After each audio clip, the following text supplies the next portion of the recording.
from your breaking news and weather authority. This is 13 WHAM News Midday.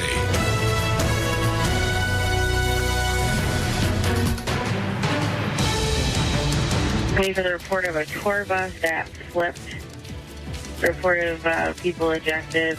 Going to be westbound 490 near Union Street. Breaking news this midday, dozens hospitalized and one person in critical condition after a tour bus rolled over on 490. And remarks from President Biden following the results of the presidential election, his preparations for a peaceful transfer of power to now President-elect Donald Trump. We have a lot to get to this midday. Good afternoon, everyone. Thank you for joining us. I'm Stephanie Joseph. We began with that rollover crash on 490 westbound, sending 28 passengers on the bus to 4 area hospitals. We have live team coverage as an investigation continues. Our Christian Garzone and Chris Lopez have been following this story.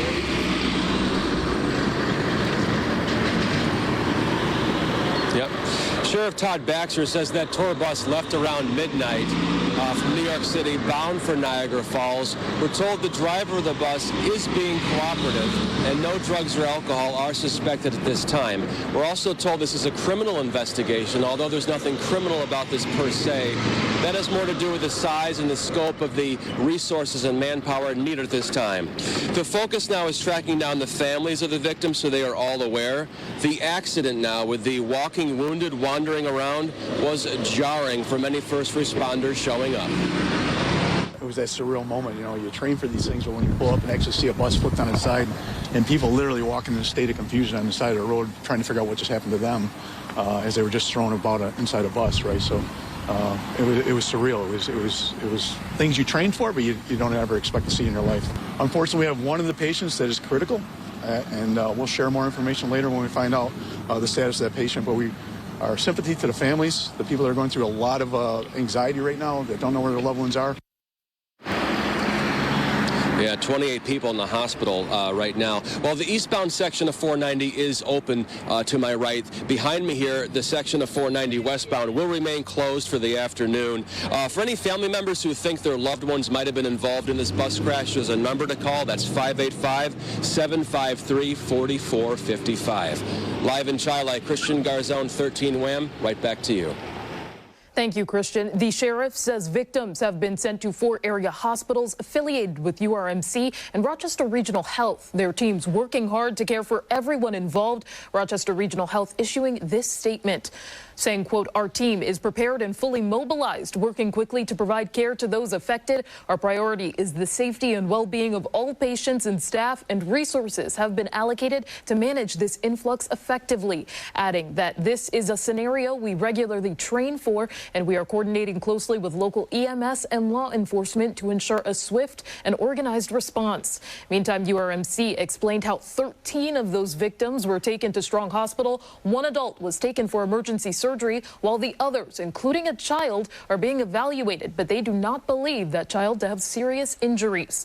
Sheriff Todd Baxter also saying earlier that nearly every EMT unit in the area assisted, including multiple fire bureaus and law enforcement officials, to help transport patients. We turn now to our Chris Lopez, who has more on that effort. Chris, what have you heard? Yeah, Steph, so we were told the majority of people were already off the bus by the time emergency crews arrived. 2 people did have to be removed from the bus. One was a child who suffered minor injuries. The other, the individual that was critically hurt in this. Now, we spoke to Frank Manzo from CHS, the lead EMS agency on this mass casualty incident. He says the response was quick. It was great. All of the crews worked quickly together to get the patients the medical treatment they needed. There was a great triage that happened to determine who needed to go first, who was very sick, who was still on the bus. We absolutely practice on this. Obviously, it's very difficult for us to simulate real life. You know, when we practice in a field or on a road, the road's usually closed, right? So now we definitely had some ambulances get caught up in the traffic, certainly in that westbound traffic where the bus was in the between exits. Yeah, we were told by Frank Mansell that there was a total of 18 ambulances used. They were pulled from Genesee County all the way to Penfield in this. Steph?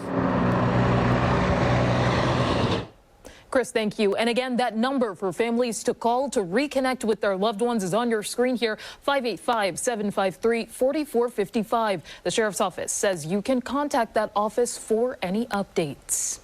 And we have reached out to the bus company for any updates or a statement on their end and have not yet heard back. Stick with 13 WHAM News on air and online for updates as this investigation unfolds.